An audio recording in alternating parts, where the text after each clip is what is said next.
everybody wants to kind of gather around, we'll turn this into almost kind of like a little museum gallery tour of the coffee shop.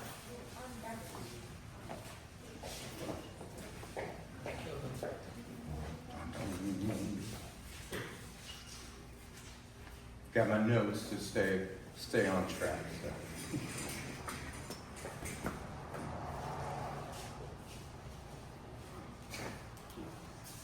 All right, here we go. Ladies, gentlemen, and beautiful people, welcome to Blended Brews.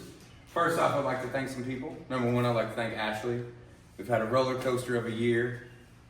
Love you so much. Thank you, love you too. I'd like to thank Caleb and Dee. This was only an idea 2 weeks ago that just came to mind, and it happened. And thanks to you for allowing me to put this together and trusting that I could do it, and also for supporting me in the exemplary classroom this year. Thank you to my students who inspired me daily, and you are the true reason for this exhibition. And thank you to God, who I've been talking to more and more lately, and I only can trust and be faithful in His plan. Woo. As you know, I'm Dr. Anthony Woodruff. I have a PhD in museum education and visitor-centered exhibitions.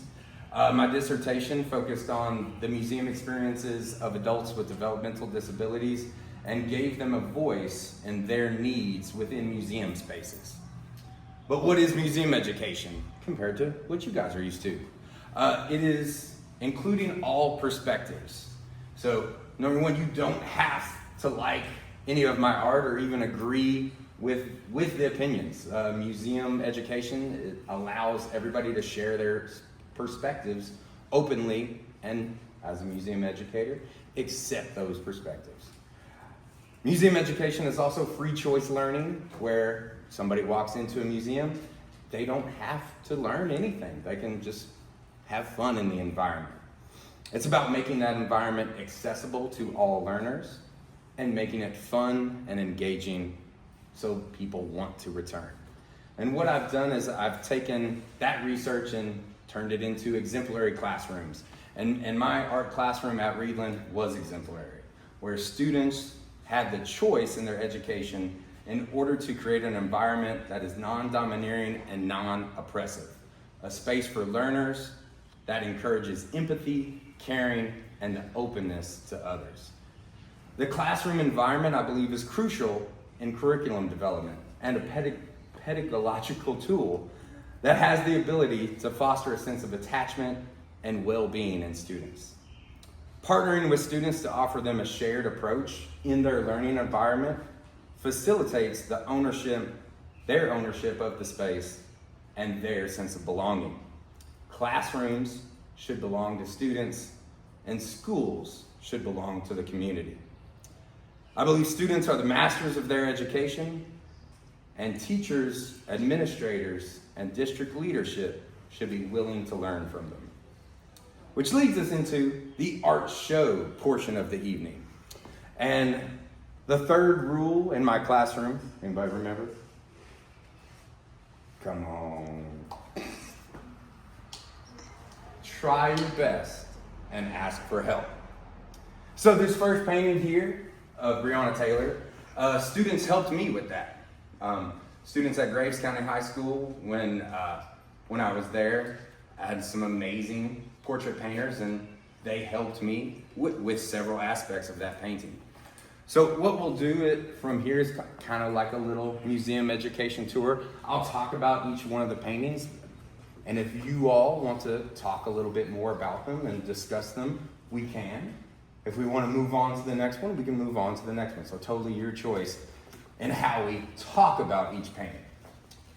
The first one, right here, is Breonna Taylor. She was a 26-year-old emergency medical technician who was shot and killed by police officers on March 13th, 2020, during a botched raid on her apartment in Louisville, Kentucky.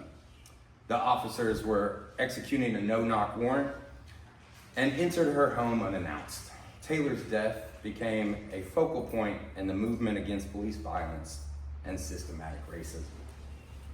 Some of the things that students helped me with is the eyes and the lips. I had an excellent artist, Carrie, who was just a master at what she did at a young age, and she helped me just get those eyes right and lips, probably after frustration of seeing me mess up in the classroom on them several times. So thank you, Carrie, for helping me out there. Does anybody want to share experience of Breonna Taylor when that news came out, maybe how they felt, or just anything about the painting at all? I want to say how devastated I think everyone in all communities in our country were about hearing that kind of news. Yes, it definitely police reform and how police conduct their business. That was a highlight of that. And if you know, they were looking for someone else that had previously lived in another spot, and just complete mix up of apartments. And yes, it was a terrible situation. Okay, we'll go on. So the next one is actually two portraits side by side. The one on the left is Trayvon Martin, who was a 17-year-old high school student who was fatally shot February 26, 2012 in Stanford, Florida by a neighborhood watch volunteer. Martin was unarmed and walking back from a convenience store when a confrontation occurred. The subsequent trial of the neighborhood watch volunteer sparked national outrage and was a significant factor in the emergence of the Black Lives Matter movement. On the other side is Ahmaud Arbery, who was 25 years old when he was pursued and fatally shot while jogging near Brunswick, Georgia on February 23rd, 2020. 3 men confronted Arbery, suspecting him of burglary, and one of them shot him during the encounter. The incident, which was captured on video, led to widespread protests and discussions about racial profiling and justice in the United States. This one, I really like the idea that it's 2 paintings within one, and because several things within their faces lined up very well. The flowers, does anybody want to take a guess of what the flowers represent? Are they poppies? They are, well, not poppy. I didn't intend them to be poppies. I think when I went to the store, yeah, they were poppies, but that wasn't my thought. Great. Anybody else? Go for it. Is there a reason why they're There red? could be a reason why they're red. Ashley, why do you think they're red? What? What do you got? They were shot and killed. Okay. That's the number of bullets that were exchanged, the gunfire that was exchanged in those altercations. Definitely one that hits hard. Does anybody want to share anything about Ahmaud Arbery or Trayvon Martin? Yes, ma'am, please. It also kind of reminds me of like Martin Luther King Jr. because like he also got shot. Yes, Martin Luther King also got shot. I'm glad it reminds you of that. Another figure that has spoken for social justice and equality, as you know, yes. We'll move on to the next one. George Floyd was a black man whose death on May 25th, 2020 in Minneapolis, Minnesota, became a catalyst for global protests against police brutality and systematic racism. A white police officer knelt on Floyd's neck for over 9 minutes during the arrest, despite Floyd's repeated pleas that he could not breathe. The incident was also captured on video and sparked widespread demonstrations advocating for justice and police reform. Definitely a big push in the Black Lives Matter movement. Would anybody like to share their thoughts on George Floyd? Now, the reason, while you're thinking of maybe your thoughts, the reason why he's got the glasses on is you can catch it in the lights occasionally, but a way to hide tears coming down his face. As you know, sometimes when you get upset, you want to hide your eyes from the people around you, but also put those glasses on there just because he's probably in a better place looking down, feeling a lot cooler in his situation, but also hiding those tears. Any thoughts before we move on? I also think it's like, I know you're the one that did it, but blinders. So like, you know, Okay. we tend to see things a certain way, and we tend to see things through blinders, and so I think that's kind of an overarching theme here is we tend to, you know, make assumptions about people because of whatever our blinders are. And one of the assumptions, as an artist, you reuse canvases over and over. You can probably notice in the top of his head is a pot. So I used that to kind of symbolize how police thought he was hanging out at the gas station selling Lucy's as a pothead, even though he was more than that. Can I build on what Mr. Yes, Begay yes, said? ma'am. Because, you know, when the story came out, and we were watching the video over and over and over again, people are making those assumptions. And then later came out that he was actually a pro football player, and, you know, one of the people in the community was really trying to help youth and things like that. But it shouldn't matter who he was, because he was a person. I mean, that's just the recurring theme that just kept coming back, right? You know, we just need to start thinking more about the humanity around us, not just did he deserve it or did he not deserve it. Yeah, no one deserves to have somebody kneel on their neck for any reason. What I love about this conversation is that even though the artist may not have intended some of these things, I think sometimes the artist can learn from other people's perspectives and see how they view the art and some really cool things that they noticed that maybe weren't intended, but that art is based on personal interpretation, and that's really cool. We'll move on to the next one here. Malalia is a Pakistani education activist who became the youngest ever Nobel Peace Prize laureate in 2014 at the age of 17. She gained international attention after surviving an assassination attempt by the Taliban in 2012 for advocating for girls' education. Malalia continues to campaign for educational rights through the Malalia Fund and is a global symbol of peaceful protest and resilience. One thing that I really like about this painting is I had to connect with former Muslim students in correctly portraying someone wearing a hijab. Me and my wife, we met each other at Tate Creek High School in Lexington, Kentucky, where there was a large Muslim student population. And I checked in with several former students who we also chaperoned a field trip to New York City with, and just checking, did I portray it correctly? Does her hair, is it okay that it's visible, or does it need to be wrapped up? Because Malalia is pictured several times with and without a hijab. So I made sure checking my sources of how I represented her was super important. Would anybody like to discuss a little bit of Malalia?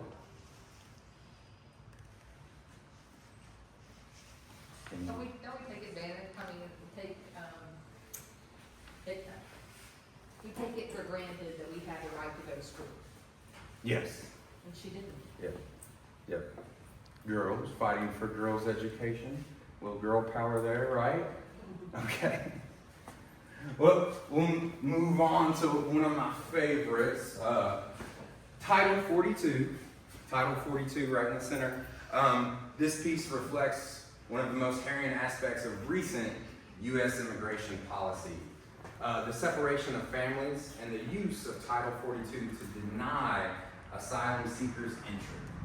Thousands of children were torn apart from their parents at the border, many without a plan for reunification, leaving deep emotional scars. Title 42, justified as a pandemic health measure, became a tool to rapidly expel migrants without due process.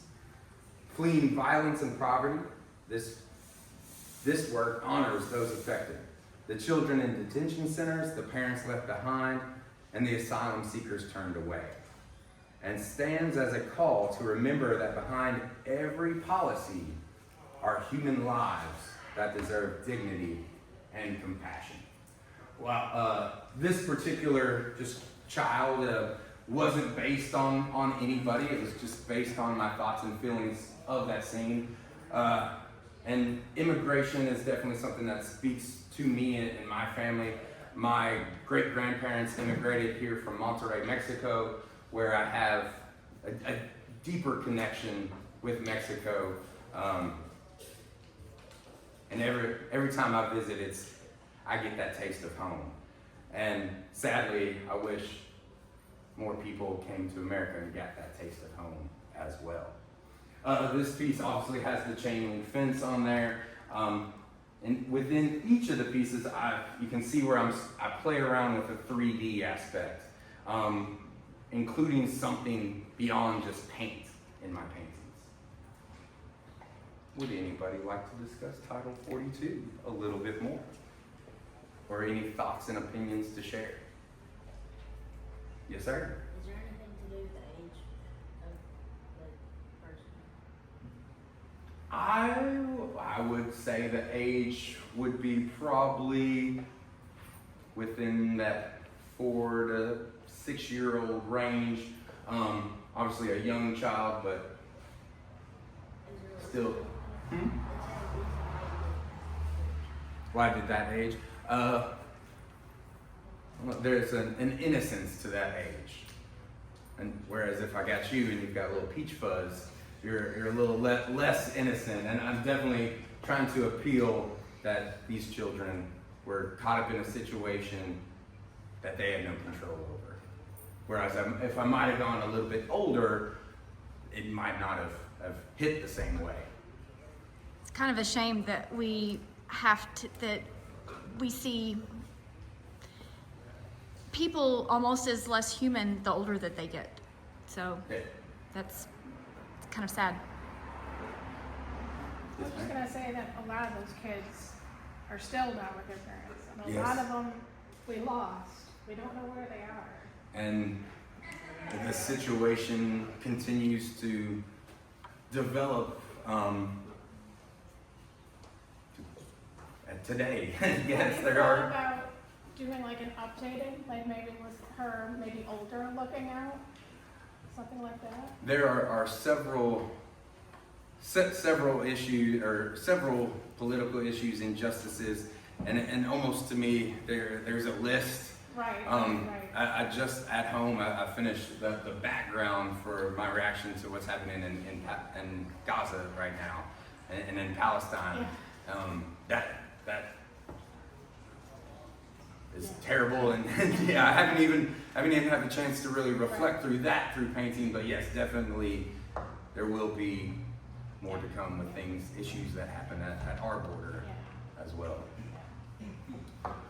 We'll move on to Martha P. Johnson.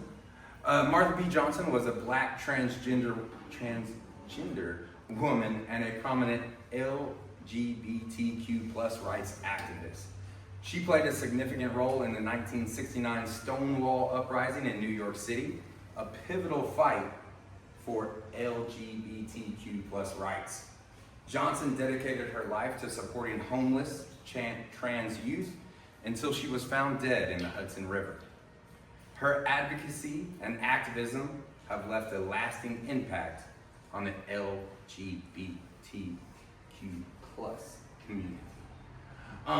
This one, I've had many students go through that change in their life, that change where they knew there was another level to them. And I'm not in school anymore, so I definitely support individuals on the human level. You're a person and you should be treated as a person, whether you want to be who you want to be, that is completely your choice. But would anybody like to share any thoughts on Martha? Go for it, Khaleesi. It makes me so infuriated that just because somebody is different, that like we reflect on them as like not a person, or that they shouldn't be treated as the same as another person, just because they're all different. Yeah, and I think the differences that we all have make us all uniquely human. That's what kind of makes humanity as good as it is, and recognizing people for those differences is a good thing. So definitely agree with you, Khaleesi. I think whether you agree with someone's position on things or not, too, I think it's still important that we always treat everyone with respect and as a human being, no matter what your political, religious, personal beliefs are. Everyone is human and everyone deserves respect. We'll move on to Clay Ali. Muhammad Ali, born Cassius Marcellus Clay Jr., was an American professional boxer and activist. He became a 3-time world heavyweight champion and was known for his charismatic personality and outspoken views on social and political issues.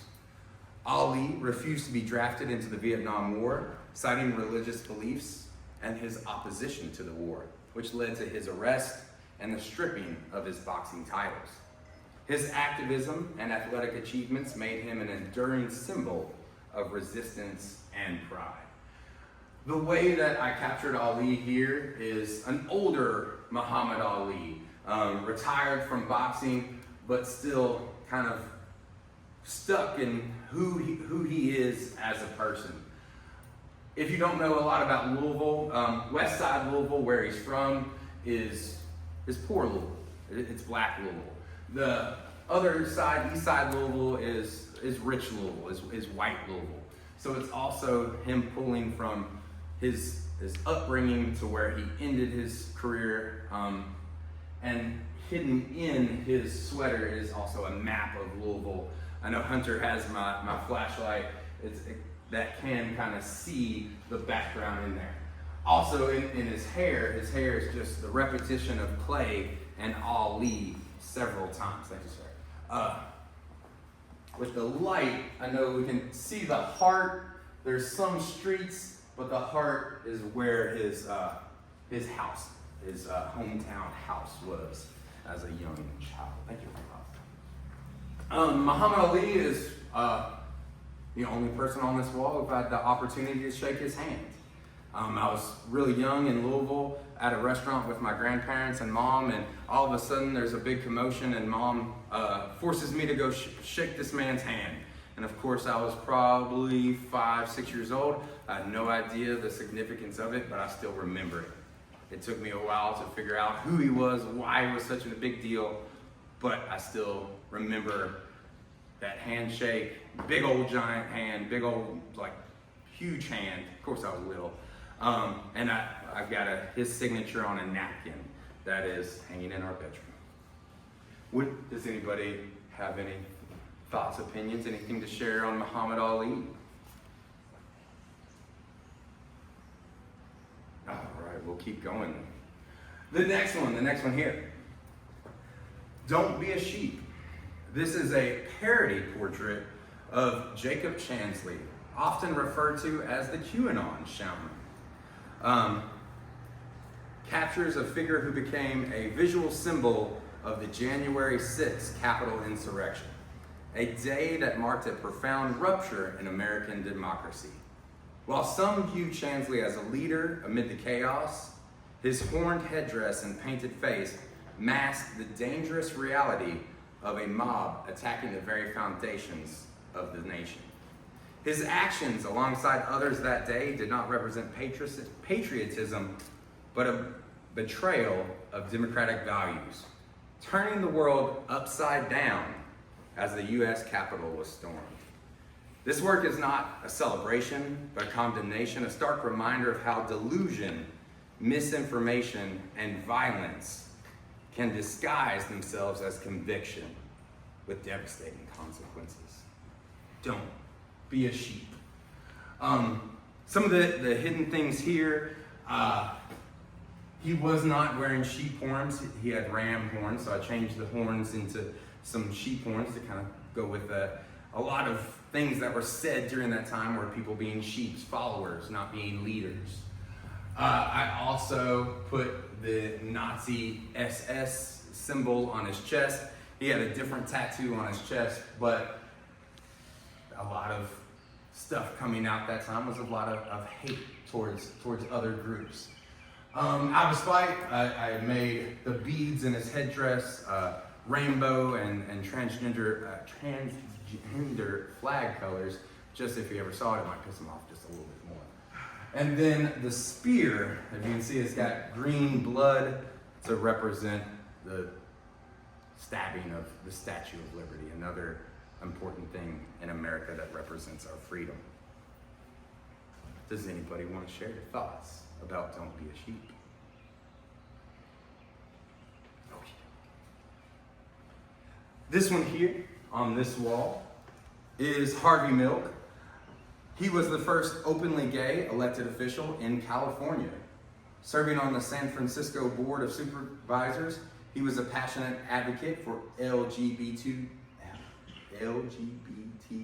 plus rights and worked tirelessly to promote equality and combat discrimination.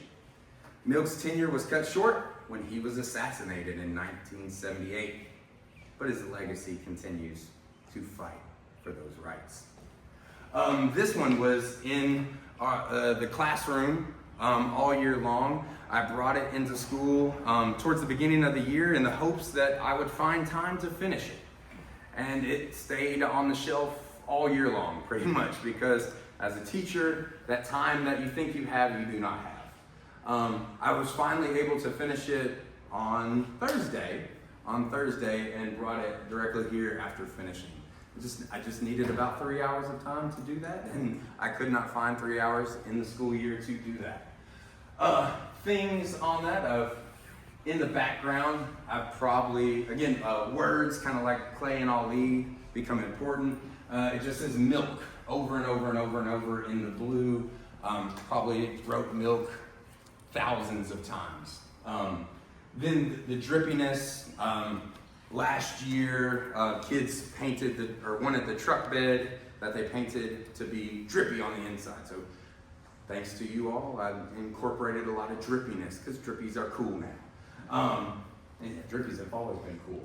The lei that he has represents a photograph when he was leading a parade, and a prominent photograph of him where he's got a pink lei on, so I included that.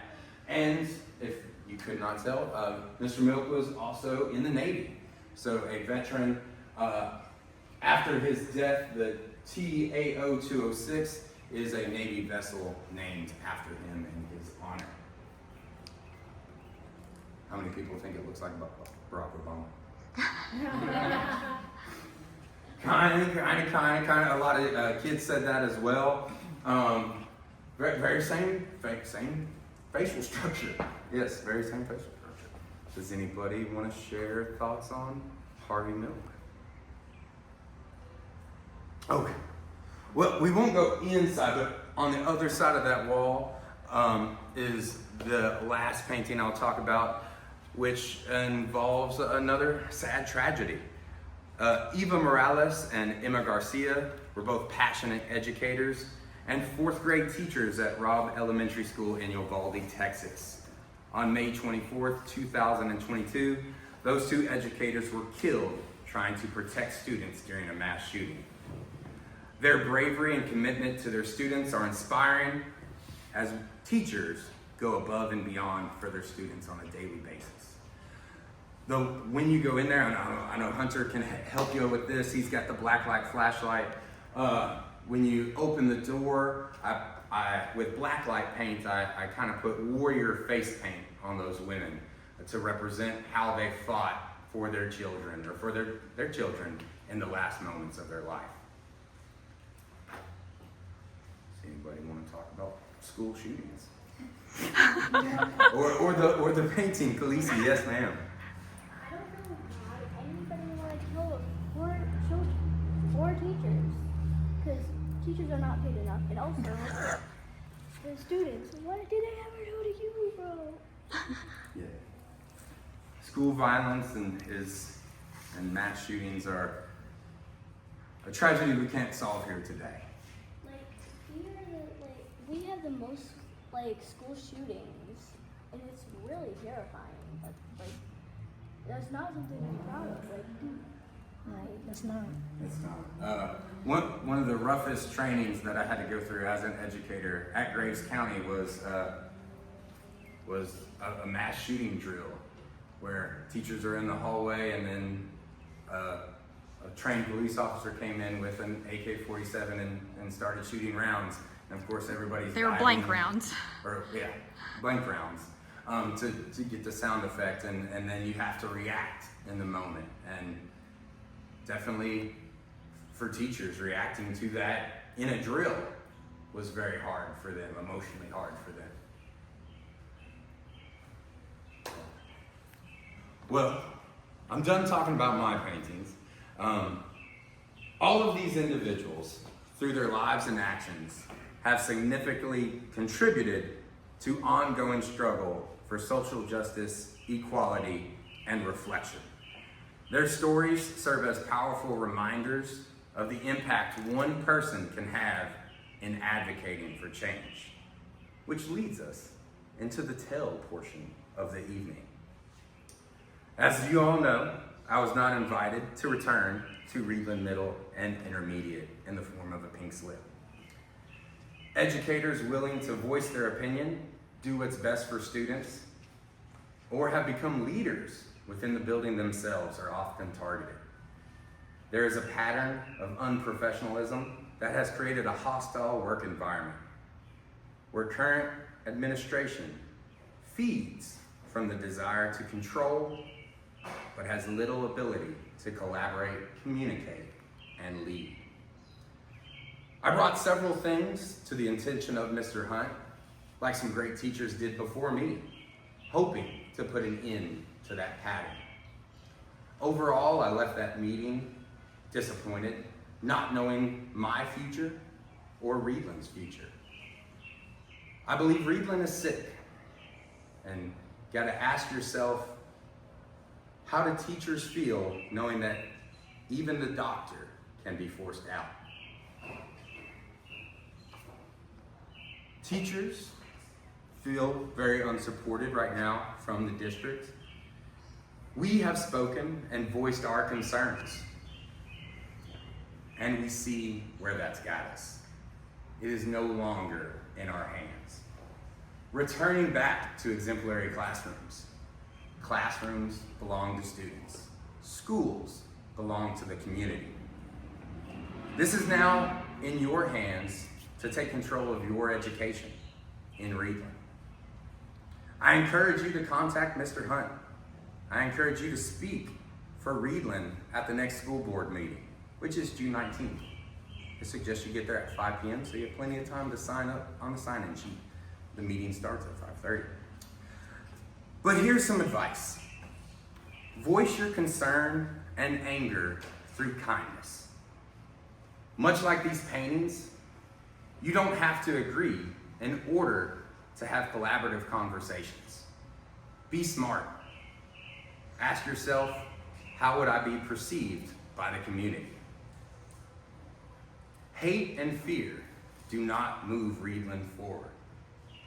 Now, the true focus should be on the work of my students over the past 4 years at Reidland. Portrait projects I've done with 8th graders, and then on the inside, difference maker teacher portraits are done with 4th and 5th graders. And I want to spend the rest of the evening kind of celebrating their work. Of course, these paintings are ones that get left with me. Not every student takes their painting home at the end of the 9 weeks, and sometimes they get used as examples. But there are some great paintings here. Great paintings, and paintings of everybody and anyone. You can see the Cash Me Outside girl. You can see Cristiano Ronaldo, a former 8th grade student, Savannah, the Queen of England, Taylor Swift, Little Durk, Boss, Eminem, Chris Brown, SZA is up there, Barack Obama. All of these paintings kind of shaped what exemplary classrooms are, where students are given a choice. Ladies and gentlemen, I'm kind of done talking now. I didn't have enough paper to write a good outro. So thank you for being here. Thank you for sharing in some of the great art made at Reidland. At this point, you can go inside or go into the coffee shop and look at more art where a lot more of your all's work is displayed. Thank you so much.